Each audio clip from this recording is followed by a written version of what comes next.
So today I'm going to speak to you about some books that can help you to have a happier family life.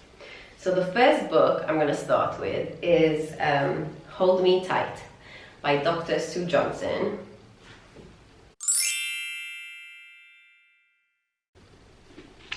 I read this book a few years ago and I loved it. So Sue Johnson's book is based on the concept that couples argue for connection.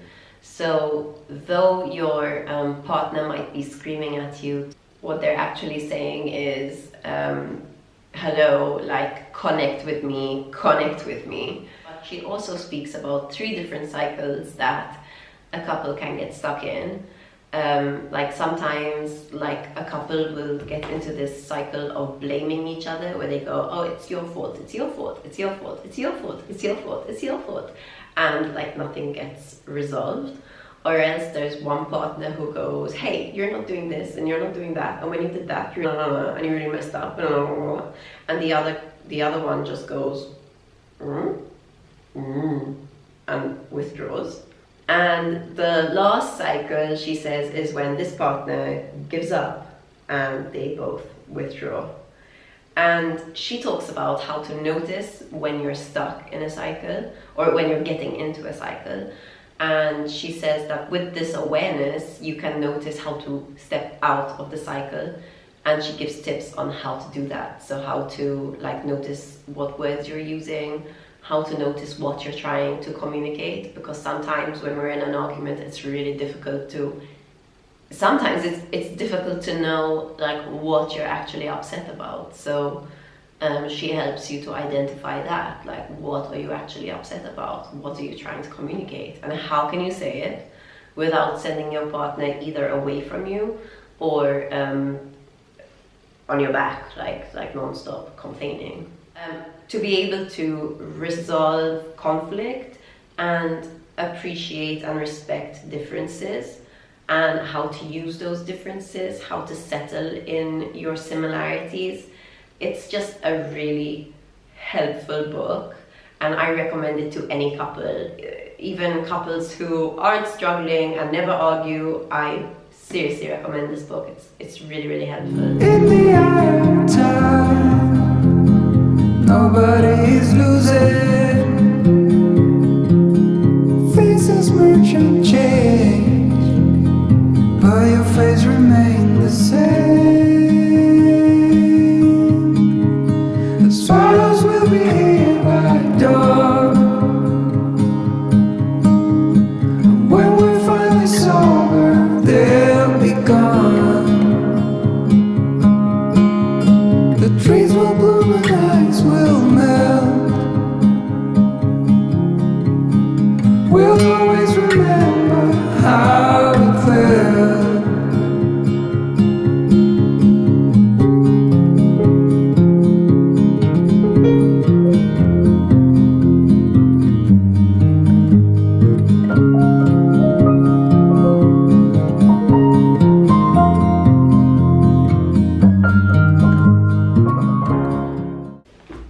Next is a book I actually listened to with Audible. So let me just find that book a second. So this is a book called, do you see that? Calm Parents, Happy Kids.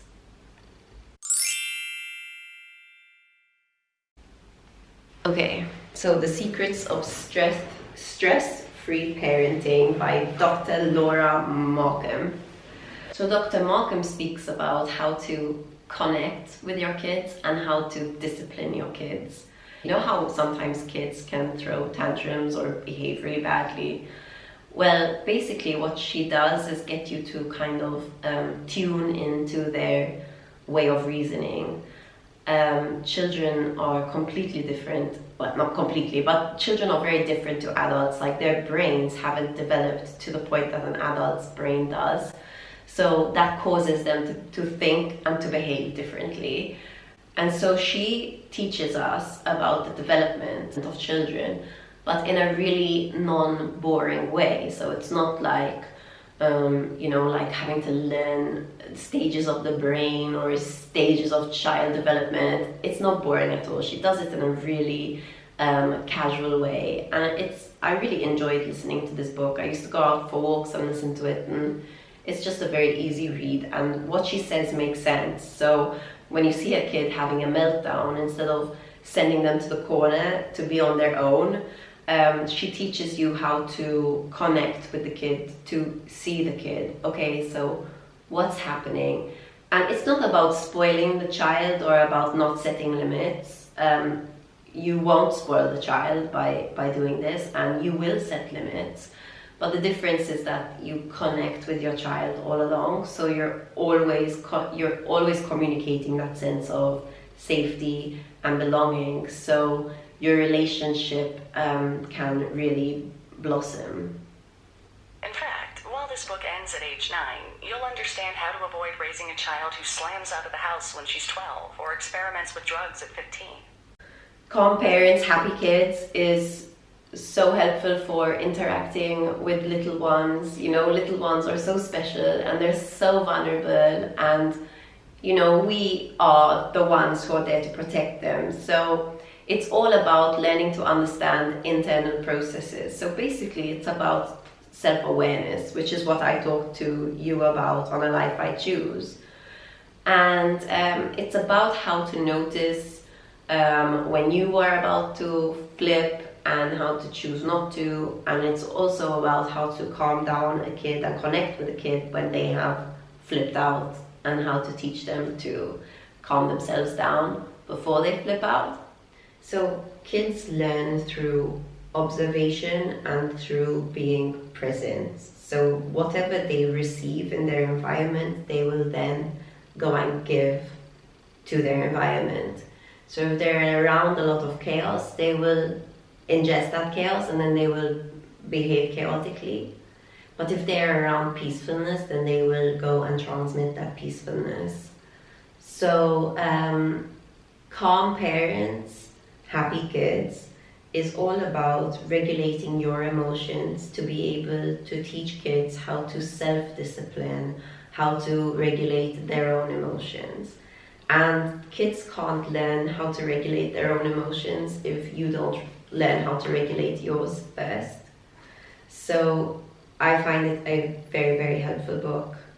And it's not condescending. It's not about being a perfect parent. It's just about, you know, trying your best and understanding this aspect of human life, which affects us all. You know, emotions can be confusing. Emotions can be very, very unpleasant. But it's something that we just have to learn to deal with, and that's part of teaching kids it's part of raising kids. So we need to teach them how to deal with their emotions. Yeah. One generation full of deeply loving parents would change the brain of the next generation, and with that, the world. Charles Raison. So you've got your relationship covered, and you've got your relationship with your kids covered. So the next book I'm choosing is a really chilled out, enjoyable book to read, and this is called The Little Book of, and if you could help me pronounce this word. Like, to me, this word looks like hygge, but I think it's pronounced hygge. I'm not sure. Anyway, this is a really sweet book. Again, I'm not sure how to pronounce the name. I think it's Mike, Viking. I have no idea. Anyway, he's a happiness, or she, the author, is a happiness researcher. Whenever a well-being survey is done of Europe, throughout Europe, Danish people are always found to be the happiest. And the book starts saying, like, why is this so? Because they've got like so many hours of darkness and the highest taxes in Europe. So like, why are they so happy? And the author attributes their happiness to this aspect of their culture, which is called hygge. So hygge is something that the Danes engage in on a regular basis, like practically every day. And hygge is something that you mainly do in small groups, like groups of 4 or 5, 6 people. You don't typically have hygge with a group bigger than 10. You can also engage in hygge on your own. And the way I understand hygge is self-care. It's cozy time. So it's all about, just being in comfy clothes, having your cushions and your blankets and candles. Apparently the Danes are nuts about candles, and they don't like one candle at a time. They like 11 candles at a time. And it's also about nice, good food. So sitting by a fireplace with,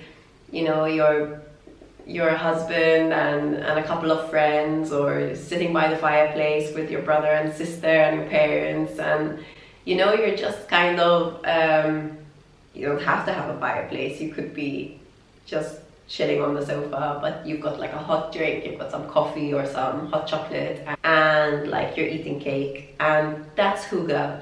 And apparently the Danes engage in this a lot. They do this especially around Christmas time, but they do it throughout the year.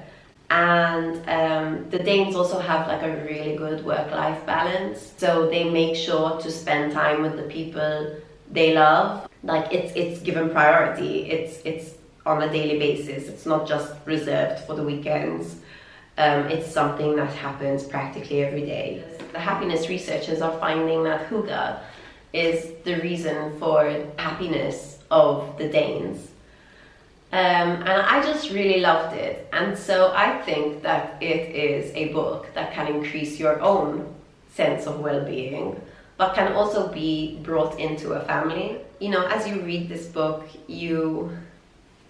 I found myself just naturally wanting to create the sense of hygge. I ended up baking some cakes, and I always light candles, so that wasn't anything new for me, but I definitely got the blankets out and snuggled up on the sofa with my husband and spent some time together.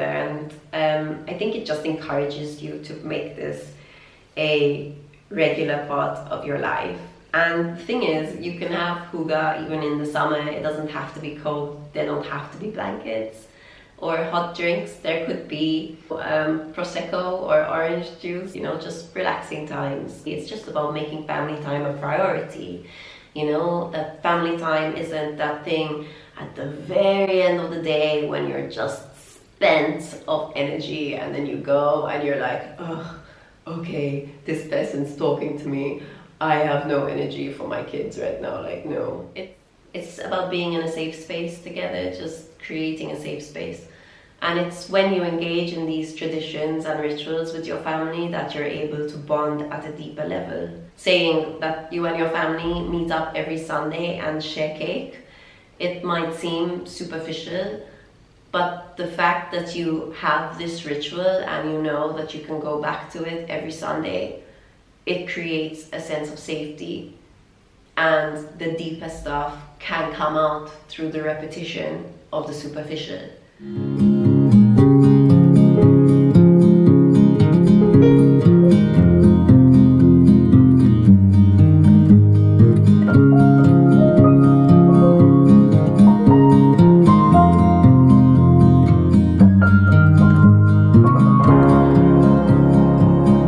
A significant life, just what it was needed. So yeah, those are 3 books to a happier family life, and I hope you found this helpful. Please give me a thumbs up if you like this video, and please subscribe to my channel, and I will make more. Sending you lots of love, and I wish you a super good day. Bye.